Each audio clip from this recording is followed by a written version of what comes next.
रवि, अब तू ही बता, जो ऊपर आया था, अगर वो माँ नहीं थी तो फिर वो कौन था? मैं खुद समझ नहीं पा रहा हूं। माँ तो हमारे सामने खड़ी थी, लेकिन उस वक्त जो आवाज आई थी वो बिल्कुल उन्हीं जैसी थी। तुझे याद है ना, पापा के जाने से पहले भी कुछ ऐसा ही हुआ था। हाँ, उन्होंने कहा था कि किसी ने उन्हें नाम लेकर पुकारा था, और जैसे ही वो गए वो फिर कभी वापस नहीं आए। तुम दोनों क्या फुसफुसा रहे हो? माँ, आपको सच में कुछ भी याद नहीं? आपके मंदिर जाने के बाद किसी ने आपकी आवाज में हमें बुलाया। बिल्कुल नहीं बेटा, मैं तो अभी आई हूं। जब मैं ऊपर आई तो तुम्हारे कमरे का दरवाजा खटखटाया था, तुम लोगों ने खोला ही नहीं। खटखटाया? कब?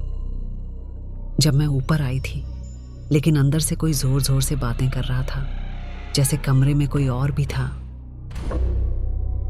रवि, हम तो बिल्कुल चुप थे ना। हाँ, और दरवाजा भी हमने खोला नहीं था। तो माँ अंदर कैसे आ गई? दरवाजा पहले से खुला था। मीना, तू अभी मेरे साथ नीचे चल, मुझे देखना है कहीं कोई सच में घर के अंदर तो नहीं। नहीं रवि, मैं अब उस तरफ नहीं जाऊंगी। जहां से वो आवाज आई थी वहां मेरी सांसें थम जाती हैं। कैसी आवाज बेटा?